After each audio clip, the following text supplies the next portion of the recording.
Okay, ready ആയോ എല്ലാവരും? Yes, ma'am. Yes. Share strength വളരെ കുറവാണല്ലോ. ഓരോ ദിവസം കഴിയുമ്പോൾ ആളുകൾ കുറഞ്ഞു വരികയാണോ? ഇത്രയൊക്കെയുള്ള ആളുകള്? ഇല്ല മിസ്സേ, കുറച്ച് കഴിയുമ്പോ ആവും. കുറച്ച് നേരം കഴിഞ്ഞിട്ടാവും അല്ലേ? ഓക്കെ, അതൊക്കെ വരട്ടെ. നമുക്ക് ക്ലാസ് തുടങ്ങാം. Because no time to waste. എവിടെ വരെ നമ്മൾ പഠിച്ചത്? മെഡിക്കൽ റെക്കോർഡ്സിന്റെ വല്ല ഓർമ്മയുണ്ടോ? Condition of admission.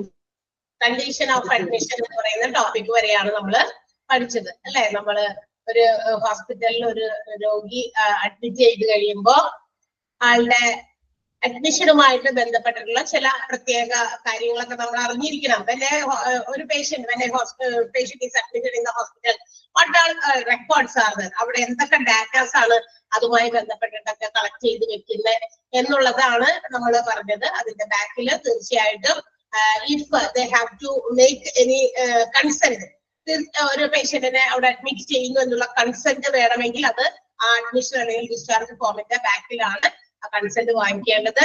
അത് ആ ഒരു കൺസെന്റ് കൊടുക്കുന്നതോടെ the patient agrees to receive the routine care. തീർച്ചയായിട്ടും ആ ഒരു സമ്മതം കൊടുക്കുന്നത് ഇങ്ങനെയാണ്. സമ്മതപത്രത്തിലൂടെ ആള് പേഷ്യന്റ് സമ്മതിക്കുകയാണ്, എഗ്രി ചെയ്യാണ്, റുട്ടീൻ കെയറിന് തടസ്സമില്ല, ഞാൻ അത് എന്താ പറയാ എഗ്രി ചെയ്യുന്നു എന്നുള്ള കാര്യം അവിടെ വ്യക്തമാക്കുന്നതാണ് ആ കൺസെന്റിലൂടെ. ആൻഡ് ഹോസ്പിറ്റൽസിൽ അങ്ങനെ ഒരു കൺസെന്റ് കിട്ടിയാലും the hospital cannot guarantee their outcome or means result. അതിന്റെ റിസൾട്ട് എന്തായിരിക്കും എന്ന് ഗ്യാരണ്ടി, ഉറപ്പൊന്നും കൊടുക്കാൻ പറ്റില്ല എന്നുള്ളത് ഒരു മറ്റൊരു കാര്യമാണ്. ഇതൊക്കെ നമ്മൾ പറഞ്ഞു. And it is the duty of the admission clerk to describe whatever things are there in the content in the form. ആ ഫോമിന്റെ കണ്ടന്റുകൾ എന്തൊക്കെയാണോ അത് പേഷ്യന്റിന് കൃത്യമായിട്ട് മനസ്സിലാക്കി കൊടുക്കണം. And what is the purpose of that particular consent, ആ കൺസെന്റിന്റെ പർപ്പസ് എന്താണ്, എന്തിനു വേണ്ടിയിട്ട് ഇങ്ങനെ ഒരു സമ്മതം വാങ്ങിക്കുന്നേ എന്നുള്ള കാര്യമൊക്കെ വ്യക്തമാക്കി കൊടുക്കേണ്ടത് അഡ്മിഷൻ ക്ലർക്കിന്റെ ഡ്യൂട്ടിയാണ്. അതായത് ആ ക്ലറിക്കൽ വർക്ക് ഒക്കെ ചെയ്യുന്ന അഡ്മിഷന്റെ ആ ഒരു ഡിപ്പാർട്ട്മെന്റിൽ ക്ലറിക്കൽ വർക്ക് ചെയ്യുന്ന ആളുകൾ അത് കൃത്യമായിട്ട് പറഞ്ഞ് മനസ്സിലാക്കി കൊടുക്കണം. ചിലപ്പോൾ എല്ലാവർക്കും അത് നോക്കി വായിച്ചിട്ട് മനസ്സിലാക്കാനായിട്ട് ബുദ്ധിമുട്ടാണ്. അപ്പൊ ഇവിടെ വരെയാണ് നമ്മൾ എടുത്തത്. Okay, next one. അടുത്തത് നമ്മൾ പഠിക്കാൻ പോകുന്നത് consent of release of information. ഇനി മറ്റ് മെഡിക്കൽ റെക്കോർഡ്സിൽ വരുന്ന മറ്റു കാര്യമാണ്, മറ്റൊരു റെക്കോർഡാണ് consent of release of information. നമ്മൾ ഒരു പേഷ്യന്റിനെ സംബന്ധിക്കുന്ന മെഡിക്കൽ റെക്കോർഡുകൾ, അതായത് മെഡിക്കൽ ഡാറ്റാസ് അവർ കളക്ട് ചെയ്ത് ഹോസ്പിറ്റൽസിൽ വെച്ചിട്ടുണ്ടാവും. ഇത് റിലീസ് ചെയ്യാൻ ഹോസ്പിറ്റൽസിന് പറ്റും.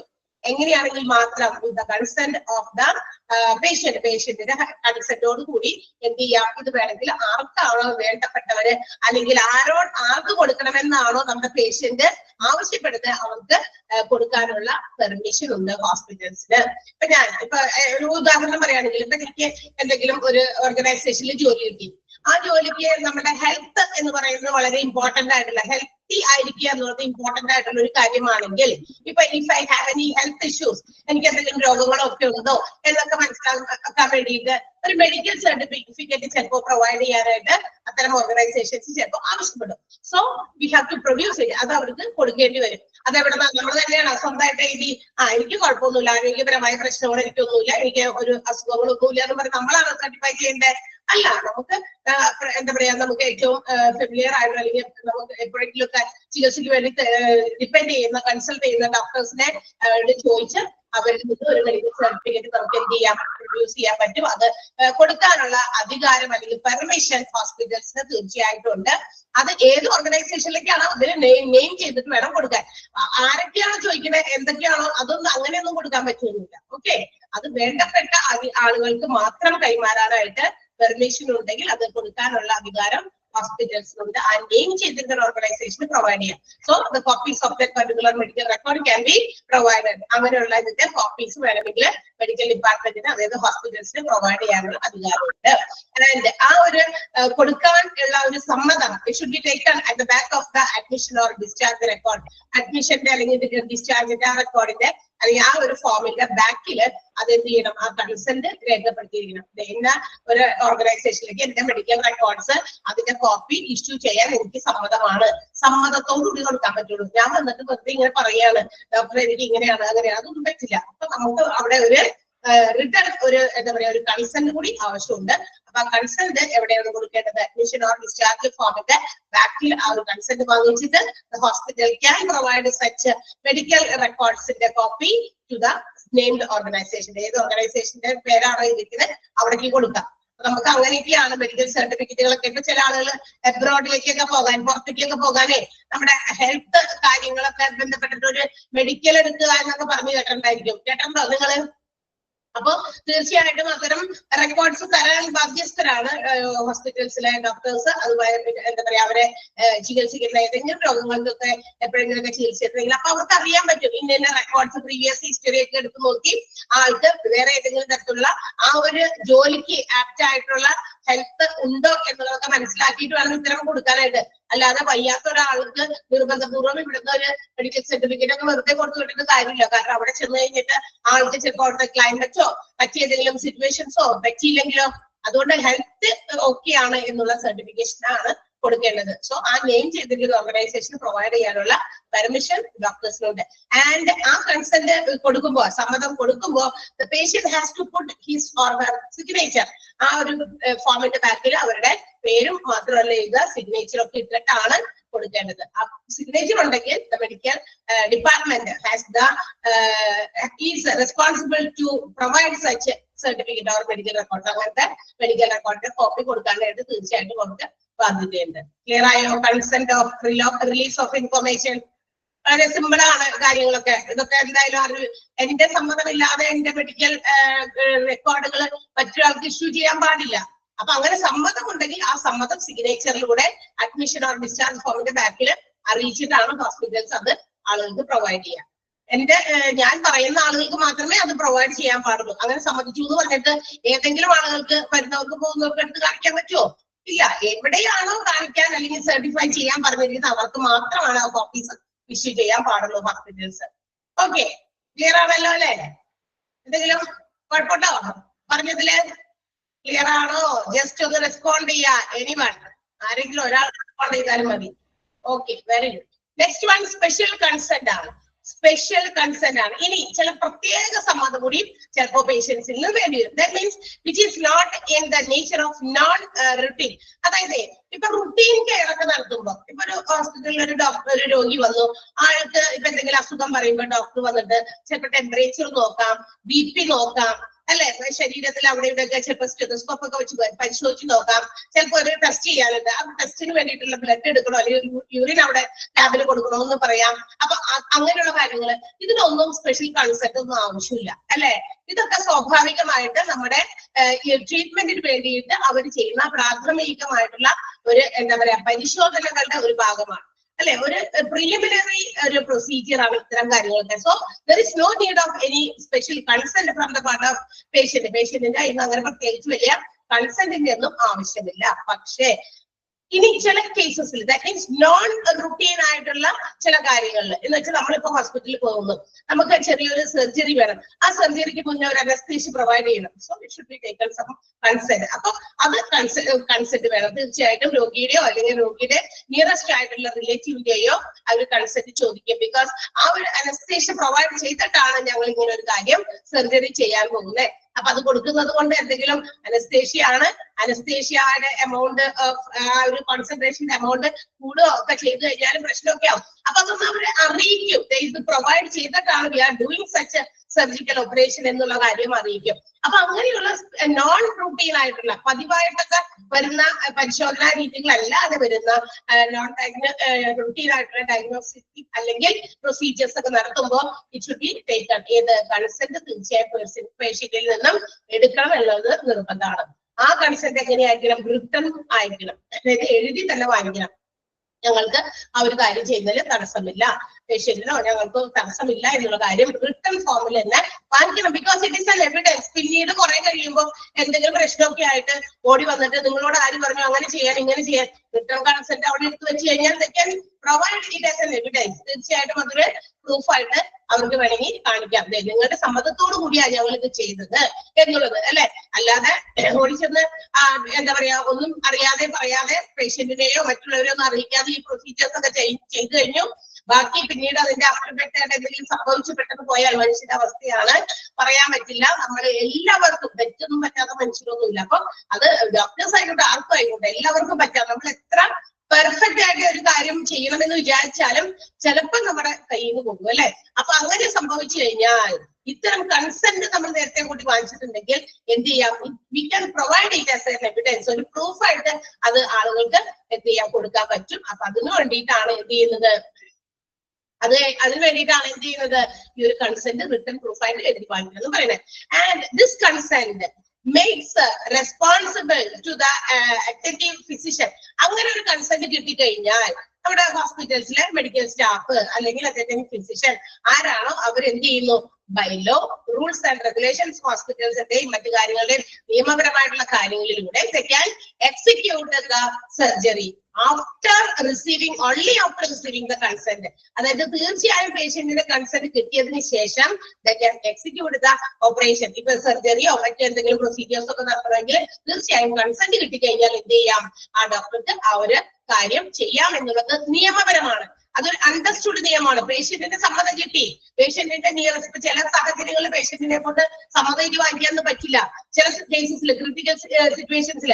അപ്പൊ അങ്ങനെ വരുമ്പോ പെട്ടെന്ന് തന്നെ മറ്റുള്ളവർ ആരെങ്കിലും ഉണ്ടെങ്കിൽ അവരുടെ സമ്മതം വാങ്ങിച്ചു പെട്ടെന്ന് തന്നെ ആളെ ട്രീറ്റ്മെന്റിന് വേണ്ടി കയറ്റേണ്ടി വരും. സർജറിയോ മറ്റെന്തെങ്കിലും ഓപ്പറേഷൻസോ ഒക്കെ ആണെങ്കിൽ അത് ചെയ്യാൻ വേണ്ടി കയറ്റേണ്ടി വരും.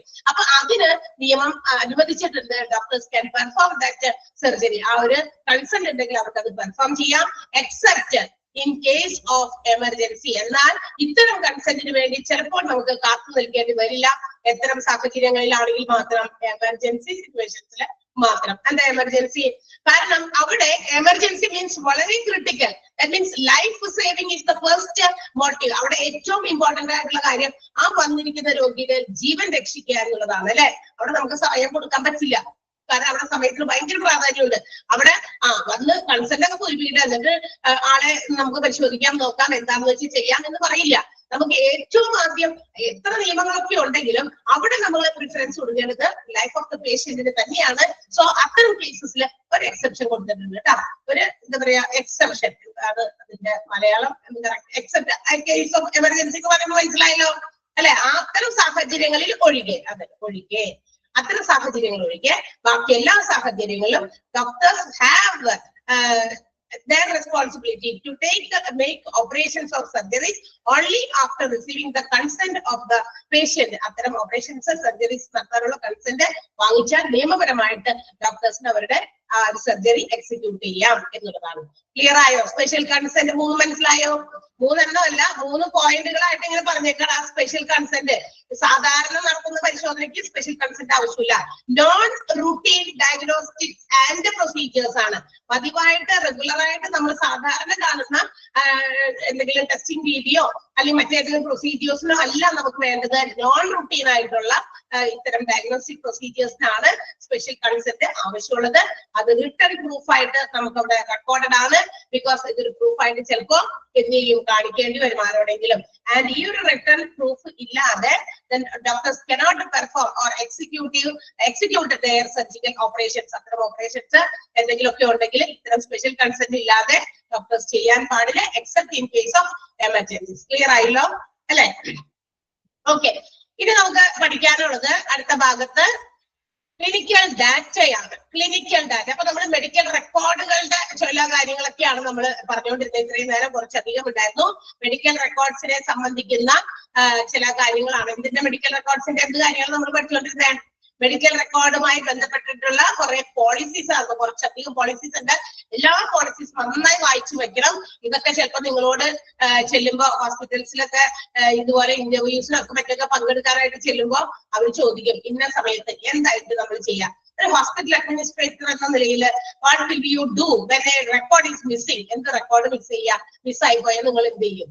അപ്പൊ നമ്മൾ അതിനുള്ള ഉത്തരം അവിടെ കൊടുക്കണം. അപ്പൊ ഉത്തരവും കൊടുക്കണമെന്നുണ്ടെങ്കിൽ ഇങ്ങനെയുള്ള കാര്യങ്ങളൊക്കെ നമ്മൾ അറിഞ്ഞിരിക്കണം. അല്ലാതെ വായിക്കാതെ ഇവിടെ പരീക്ഷയ്ക്ക് വേണ്ടി മാത്രം പഠിക്കുന്നവരുണ്ട് എന്ന് നമുക്കറിയാം. പക്ഷെ അത് മാത്രം കാര്യമില്ല. ഹോസ്പിറ്റൽ അഡ്മിനിസ്ട്രേഷൻ എന്ന് പറയുന്നത് കുറച്ച് പ്രാക്ടിക്കൽ നോളജ് നമ്മൾ സ്വന്തമായിട്ട് ഉണ്ടാക്കിയെടുക്കണം. സോ ഈ പറയുന്ന കാര്യങ്ങൾ വായിച്ച് മനസ്സിലാക്കി വെച്ചാല് ആ ഒരു പ്രാക്ടിക്കൽ ആയിട്ട് പുറത്തേക്ക് വരുള്ളൂ അല്ലെ. പ്രാക്ടിക്കൽ ആക്കി ചെയ്യണമെങ്കിൽ അതിന്റെ ആ കാര്യങ്ങളുടെ തിയറി എന്താണെന്ന് മനസ്സിലാവണം.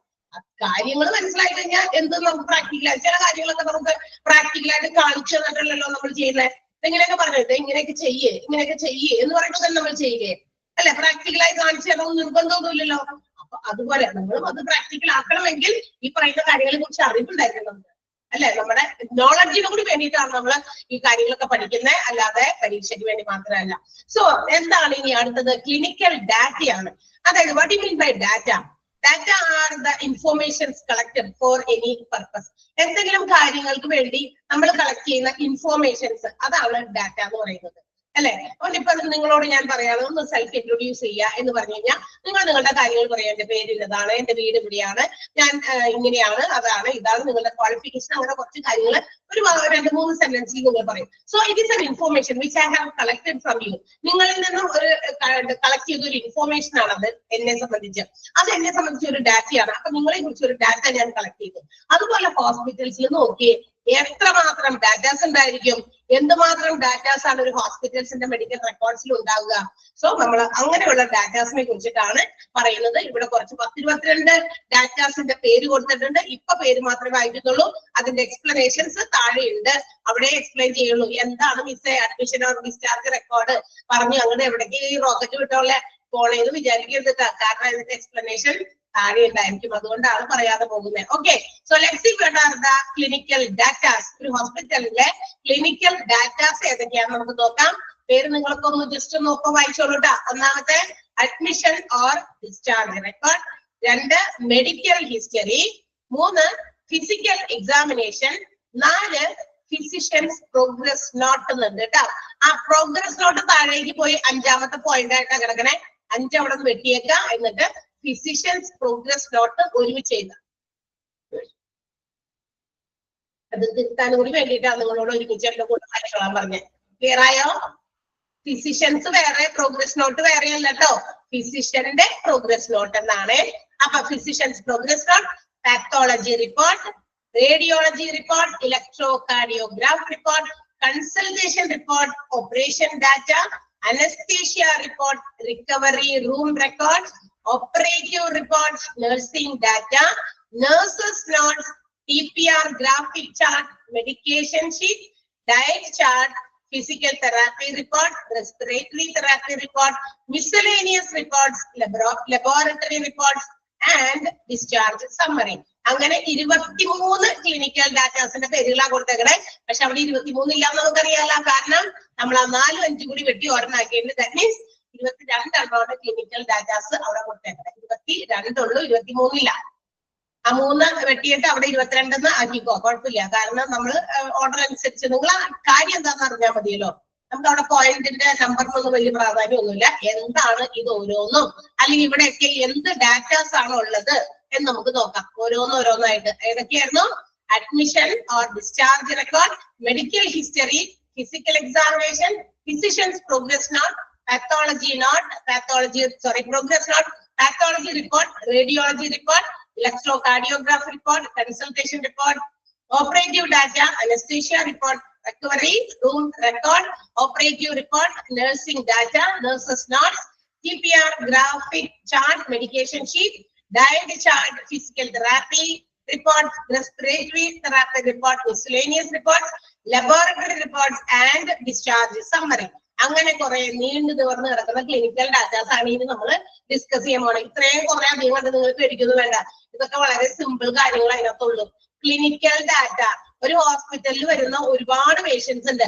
അവരെ സംബന്ധിക്കുന്ന ഒരുപാട് ഇൻഫോർമേഷൻസ് പലയിടങ്ങളിലായിട്ട് ഇങ്ങനെ കളക്ട് ചെയ്ത് വെച്ചിട്ടുണ്ടാവും. അതെല്ലാം കൂടി ഇങ്ങനെ ഓരോ ഹെഡിൽ നമുക്കിനി അവിടേക്ക് എവിടേക്ക് എന്തൊക്കെ ഡാറ്റാസ് ആണ് ശേഖരിച്ച് വെച്ചേക്കണേ, എന്തൊക്കെ സ്റ്റേറ്റ്മെന്റുകളാണ് അവിടെ ഡാറ്റ ആയിട്ട് റെക്കോർഡ് ചെയ്ത് വെച്ചേക്കണേ എന്നാണ് ഇത് നമ്മൾ പഠിക്കാൻ പോകുന്നത്. സോ ദ ഫസ്റ്റ് വൺ, ഒന്നാമത് നമ്മൾ പറഞ്ഞത് അഡ്മിഷൻ ആൻഡ് ഡിസ്ചാർജ് റെക്കോർഡ് ആണ്.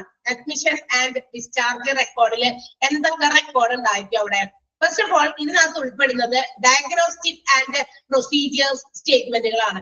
അതായത് എന്തെങ്കിലും ടെസ്റ്റ് ചെയ്യാൻ കൊടുക്കും, എന്തെങ്കിലും അതിന്റെ റിപ്പോർട്ടുകളും ടെസ്റ്റ് ചെയ്യാൻ കൊടുത്തതിന്റെ റിപ്പോർട്ടും അതനുസരിച്ച് പ്രൊസീഡ് ചെയ്ത എന്തെങ്കിലും പ്രൊസീജിയേഴ്സ്, ആ ടെസ്റ്റിന്റെ എന്താ പറയാ ഡിപ്പെൻഡ് ചെയ്ത് എന്തെങ്കിലും പ്രൊസീജിയേഴ്സ് ആ പേഷ്യന്റിൽ നടത്തിയിട്ടുണ്ടെങ്കിൽ അതിന്റെയൊക്കെ സ്റ്റേറ്റ്മെന്റ് അത് അവിടെ ഉണ്ടായിരിക്കണം. അത് ഡാറ്റയാണ്. കാരണം ഇന്ന ടെസ്റ്റ് നടത്താൻ പറഞ്ഞു, ഇന്ന ടെസ്റ്റ് നടത്തി, അത് കഴിഞ്ഞ് നമ്മൾ ഇന്ന ട്രീറ്റ്മെന്റ് കൊണ്ടു. ഇതൊക്കെ അവിടെ വേണ്ട റെക്കോർഡായിട്ട് അതൊക്കെ ചെയ്തിട്ടുണ്ട് ശരിയാണ് പൊക്കോ? അല്ല, അങ്ങനെയല്ല. ഇതിനൊക്കെ ചിലപ്പോൾ ആവശ്യം വരും. ലീഗലി ഫോർവേഡ് ചെയ്യാനും ഇത്തരം ഡാറ്റാസ് ഹെൽപ്പ് ചെയ്യും. കാരണം എന്തെങ്കിലുമൊക്കെ പിന്നീട് സംഭവിച്ചാൽ, നമ്മൾ നേരത്തെ വീണ്ടും പറയാണ്, ഏതെങ്കിലും ഒരു കാരണവശാൽ നമുക്ക് പ്രതികൂലമായ ഏതെങ്കിലും ഒരു ഇതിന് വേണ്ടിയിട്ട് നമുക്ക് അതൊക്കെ വേണ്ടി ഉപയോഗിക്കേണ്ടി വരും അല്ലെ. നമുക്കെതിരെ വരുന്ന ക്രിറ്റിസിസത്തിനോ എന്തൊക്കെ കാര്യങ്ങളൊക്കെ വേണ്ടിയിട്ട് ചിലപ്പോൾ ഇത്തരം റെക്കോർഡ്സ് യൂസ്ഫുൾ ആകും.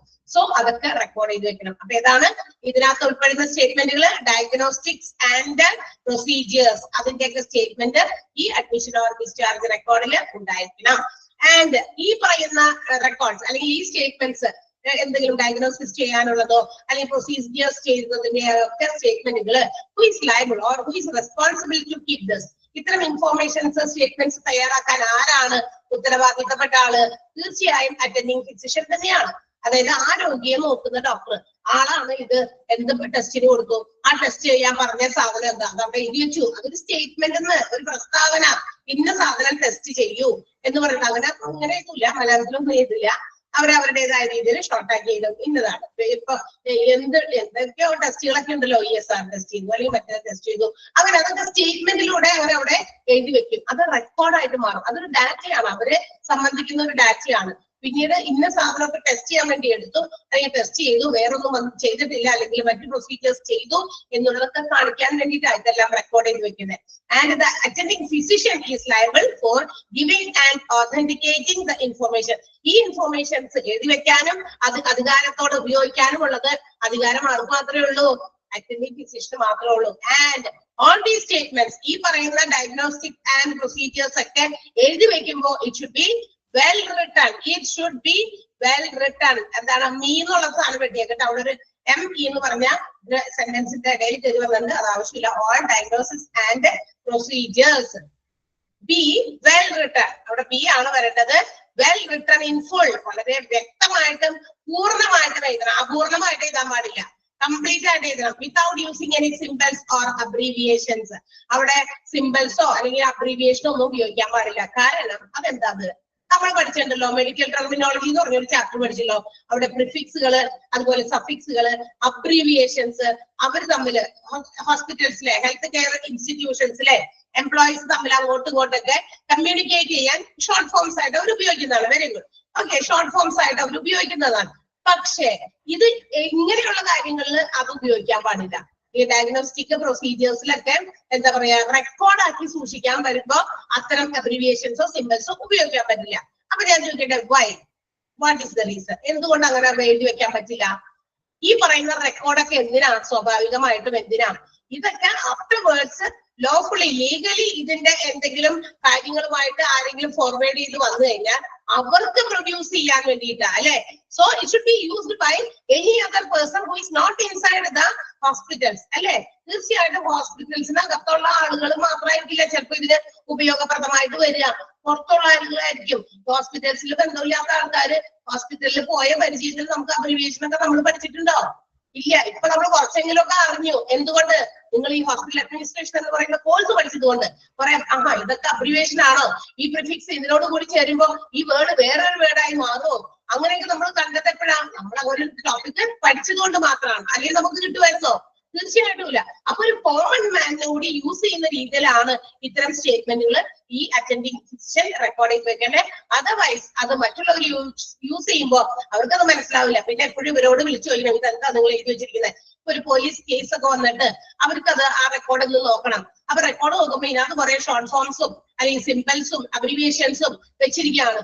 And they cannot understand what it is written. എന്താണ് ഇതിനകത്ത് എഴുതി വെച്ചത്? കുറെ അടയാളം പോലെയോ എന്തൊക്കെയുണ്ട്, ഇത് അവർക്ക് ക്ലിയർ ആവില്ല. അപ്പൊ എന്ത് ചെയ്യണം? ഇവര് നമ്മുടെ ഈ ഡോക്ടേഴ്സിനെ എപ്പോഴും കോൺടാക്ട് ചെയ്തിട്ടുണ്ട്. അപ്പൊ അത് കാര്യമില്ല. അതുകൊണ്ടാണ് പറയുന്നത്, the diagnosis and procedures should be written in full without using symbols and also without using abbreviations. ഇതൊന്നുമില്ലാതെ കൃത്യമായിട്ട് എഴുതി വെക്കണം. ഇതാണ് അഡ്മിഷൻ ആൻഡ് ഡിസ്ചാർജ് റെക്കോർഡിൽ ശ്രദ്ധിക്കേണ്ട കാര്യങ്ങൾ. അപ്പൊ അഡ്മിഷൻ സമയത്തും ഡിസ്ചാർജ് ചെയ്യുന്ന സമയത്തും ഒക്കെ ഇങ്ങനത്തെ ടെസ്റ്റിങ്ങിന്റെ മറ്റു കാര്യങ്ങളുടെ ഒക്കെ സ്റ്റേറ്റ്മെന്റുകൾ ഉണ്ടാകും. അതൊക്കെ കൃത്യമായി എഴുതുക. അറ്റൻഡിങ് ഫിസിഷ്യൻ തന്നെയാണ് കൃത്യമായി എഴുതേണ്ടത്. ഇത്തരം സിംബൽസോ അബ്രീവിയേഷൻസോ ഉപയോഗിക്കാൻ പാടില്ല. ഇപ്പൊ ക്ലിയർ ആയിട്ടുണ്ടാവുമല്ലോ അല്ലെ? ക്ലിയർ ആണല്ലോ അല്ലെ? Moving to the next point. Medical history ആണ് അടുത്തത്. അടുത്ത ക്ലിനിക്കൽ ഡാറ്റ. ഇനി എവിടെയാണ് ക്ലിനിക്കൽ ഡാറ്റ ശേഖരിക്കുന്നത്? എന്തിനെ കുറിച്ചാണ്? മെഡിക്കൽ ഹിസ്റ്ററി ആണ്. അപ്പൊ മെഡിക്കൽ ഹിസ്റ്ററി എന്താണ്? നമ്മുടെ പ്രാഥമിക ഒരു താൽക്കാലിക എന്താ പറയാ ഡയഗ്നോസിസ് രീതിയാണത്. എന്ന് വെച്ചാൽ നമ്മളൊരു പേഷ്യന്റ് മുമ്പിൽ വന്നിരിക്കുമ്പോ what treatment has to be given, ഈ ആൾക്ക് മുന്നിലിരിക്കുന്ന ആൾക്ക് എന്ത് ട്രീറ്റ്മെന്റ് കൊടുക്കണം. സോ അതെങ്ങനെയാ? മുന്നിൽ വന്നിരുന്ന് മുഖത്ത് നോക്കി അപ്പൊ തന്നെ രോഗം എനിക്ക് മനസ്സിലായെന്ന് വെച്ചിട്ട് വേഗം തന്നെ ഡോക്ടർ മിണ്ടാതെ പറയാതെ കൊണ്ട് എഴുതുമോ? ഇല്ല. they will ask some questions to us. അവര് നമ്മളോട് കുറെ ചോദ്യങ്ങൾ ചോദിക്കും. ആൻഡ് ഫ്രം ദ റിപ്ലൈസ്, നമ്മൾ കൊടുക്കുന്ന ആൻസേഴ്സിൽ നിന്നാണ് they can conclude what is the illness, നമ്മുടെ രോഗം എന്താണെന്ന് അവർക്ക് മനസ്സിലാകുന്നത് നമ്മൾ പറയുന്ന റിപ്ലൈസിൽ നിന്നാണ്. കുറച്ചൊക്കെയാണ്, ചിലപ്പോൾ എല്ലാവരും കിട്ടില്ല. ഓക്കെ, അപ്പൊ കുറച്ചൊക്കെ അവർക്ക് ആ ഒരു ഐഡിയ ഇന്നതായിരിക്കാം എന്നൊരു ഒപ്പീനിയനിലേക്ക് ആ ഡോക്ടർക്ക് കൺക്ലൂഡ് ചെയ്യാൻ പറ്റുന്നത് while making some questions to the patients, തന്റെ മുന്നിലിരിക്കുന്ന പേഷ്യൻസിനോട് അങ്ങനെ നടത്തുന്ന ആ ഒരു പ്രിലിമിനറി അന്വേഷണം, പ്രാഥമിക ഒരു പരിശോധനാ രീതിയാണ് എന്ന് വിളിക്കാം മെഡിക്കൽ ഹിസ്റ്ററി എന്ന് പറയുന്നത്. അപ്പൊ data which is collected by the physician to establish a preliminary provisional diagnosis, ഒരു താൽക്കാലികമായിട്ടുള്ള ഒരു ചികിത്സ തുടങ്ങാനോ പരിശോധനയ്ക്കോ ഒക്കെ വേണ്ടിയിട്ട് കളക്ട് ചെയ്യുന്ന പ്രാഥമിക ഡാറ്റയെയാണ്, ആദ്യമായി നമ്മൾ കളക്ട് ചെയ്യുന്ന ഡാറ്റയെയാണ് എന്ത് വിളിക്കുക? നമ്മുടെ മെഡിക്കൽ ഹിസ്റ്ററി എന്ന് വിളിക്കുക. ഇതിനകത്ത് എന്തൊക്കെയാണ് ഉൾപ്പെടുക? ഈ മെഡിക്കൽ ഹിസ്റ്ററിയിൽ അപ്പൊ എന്തൊക്കെ പെടും? ഒന്നാമത്തേത് ചീഫ് കംപ്ലൈന്റ്, പ്രധാനമായിട്ടുള്ള പരാതി എന്താണ്? പരാതി എന്ന് പറയുമ്പോൾ പരാതി പറയാനല്ല നമുക്ക് വന്നേക്കണം. എന്ന് വെച്ചാൽ നമ്മുടെ ശരീരത്തിന്റെ പരാതിയാണ് നമ്മൾ പറയുന്നത് ഡോക്ടറോട്, അല്ലെ? നമ്മുടെ ശരീരത്തിൽ ഇന്ന അസുഖമാണ് എന്ന് പറഞ്ഞ് വരുന്നു അല്ലെ? ഇനി അതുമായി ബന്ധപ്പെട്ട് ഇപ്പൊ പനിയാണെങ്കിൽ പനി, തലവേദനയാണെങ്കിൽ തലവേദന, അല്ലെങ്കിൽ ചുമയാണെങ്കിൽ ചുമ എന്നൊക്കെ പറയുന്നു. ഇനി അതുകൊണ്ട് പ്രസന്റ് ഇല്ലസ്, ഇപ്പൊ നിങ്ങൾക്ക് എന്താ ബുദ്ധിമുട്ട്? ആ രോഗവുമായി ബന്ധപ്പെട്ടിട്ടുള്ള ബുദ്ധിമുട്ട് എന്താണ്? അല്ലെ, എനിക്ക് ഉറക്കം കിട്ടുന്നില്ല, അല്ലെങ്കിൽ എനിക്ക് വോമിറ്റിംഗ് ടെൻഡൻസി വരുന്നു, അങ്ങനെ വരുന്നു, ഇങ്ങനെ വരുന്നു. അപ്പൊ അതെന്തെങ്കിലും അത് ചോദിക്കും. അപ്പൊ അതിനെ കുറിച്ചുള്ള കാര്യങ്ങൾ അവിടെ റെക്കോർഡ് ചെയ്ത് വെക്കും. പിന്നെ പാസ്റ്റ് മെഡിക്കൽ ഹിസ്റ്ററി, ഇതിനു മുമ്പ് ഇപ്പൊ ചില രോഗങ്ങൾക്കാണ് പനി വന്നിട്ടുണ്ടോ എന്ന്, പനി വന്നു എന്ന് പറഞ്ഞിട്ട് നമ്മൾ ചെല്ലുന്നു, അങ്ങനെയുള്ള കാര്യങ്ങളൊക്കെ ചോദിച്ചു. ഇതിനു മുമ്പ് പനി വന്നിട്ടുണ്ടോ എന്ന് ചോദിക്കേണ്ട കാര്യമില്ല. കാരണം പനി എന്ന് പറയുന്നത് കോമൺ ഡിസീസ് അല്ലെ, ഒരു സാധാരണ വരുന്ന അസുഖമാണ്. അങ്ങനത്തെ കാര്യങ്ങൾക്കല്ല. അല്ലാതെ കുറച്ചുകൂടി ക്രിട്ടിക്കൽ ആയിട്ടുള്ള ചില അസുഖങ്ങളുടെ പേരുകൾ കേൾക്കുമ്പോൾ അവരെന്ത് ചോദിക്കും? പാസ്റ്റ് മെഡിക്കൽ ഹിസ്റ്ററി ഒക്കെ ഒന്ന് ചോദിക്കും. നേരത്തെ ഇങ്ങനെ എന്തെങ്കിലും വന്നിട്ടുണ്ടോ? എന്തുകൊണ്ട് അതിപ്പോ വരാനുള്ള കാരണം? പെട്ടെന്ന് വന്നതാണോ? ആദ്യമായിട്ടാണോ? ചോദിക്കാറില്ലേ? നിങ്ങളൊക്കെ ഹോസ്പിറ്റൽസിൽ പോകുന്നവരല്ലേ? ഡോക്ടേഴ്സ് ഇങ്ങനെയുള്ള കാര്യങ്ങളൊക്കെ തന്നെയല്ലേ ചോദിക്കുക? യെസ്, അത് തന്നെ. Very good. അപ്പൊ അത് ചോദിക്കും നമ്മളോട്, ഇന്നൊക്കെ ഉണ്ടോ? പിന്നെ എന്ത് ചോദിക്കും? ഫാമിലി ഹിസ്റ്ററി ചോദിക്കും. വീട്ടിൽ ആരൊക്കെയുണ്ട്? അച്ഛനമ്മയൊക്കെ ഉണ്ട്, മക്കളുണ്ട്, എന്തൊക്കെയാണ് നിങ്ങളുടെ അവസ്ഥ, ഫാമിലി ബാക്ക്ഗ്രൗണ്ട്, ഫിനാൻഷ്യൽ സ്റ്റേറ്റസ്, ഇതൊക്കെയാണോ ചോദിക്കുക? അല്ല, ഇവിടെ ഫാമിലി ഹിസ്റ്ററി എന്ന് ചോദിക്കുന്നത് നമ്മുടെ ഈ ഒരു രോഗത്തെ കുറിച്ച് പറയുമ്പോൾ ചില രോഗങ്ങൾക്ക് എന്തെങ്കിലും എന്താ പറയാ ഒരു ഹെറിഡിറ്ററി ഒരു നേച്ചർ ഉണ്ടോ എന്ന് അറിയാൻ വേണ്ടിയിട്ടാ. ദാറ്റ് മീൻസ് നമ്മുടെ ഫാമിലിയിൽ ആർക്കെങ്കിലും ആ ഒരു അസുഖം ഉണ്ടോ എന്ന് അറിയാൻ വേണ്ടിയിട്ടാ ഫാമിലി ഹിസ്റ്ററി ചോദിക്കുന്നത്. ഇപ്പൊ ഷുഗർ കംപ്ലൈന്റ്, അതെ, പാരമ്പര്യ രോഗം. ചിലപ്പോൾ എനിക്ക് അങ്ങനെയുള്ള വാക്കുകൾ വരില്ല. പാരമ്പര്യമായിട്ട് വരുന്ന രോഗങ്ങളൊക്കെ ഉണ്ട്. അപ്പൊ അത് നമ്മുടെ ഫാമിലിയിൽ ആർക്കെങ്കിലും മുന്നേ വന്നിട്ടുണ്ടോ, അല്ലെങ്കിൽ ഇപ്പൊ ആർക്കെങ്കിലും വേറെ ഉണ്ടോ ഇങ്ങനെ അസുഖം, അതൊക്കെ അവർ ചോദിക്കും. അതൊക്കെ നമ്മുടെ ഫാമിലി ഹിസ്റ്ററി അന്വേഷിക്കുന്നത്, അല്ലാതെ വേറെ കാര്യങ്ങളൊന്നും അല്ല കേട്ടാ. ഇതൊക്കെ നമ്മുടെ മെഡിക്കൽ ഹിസ്റ്ററിയിൽ പെടുന്നതാണ്.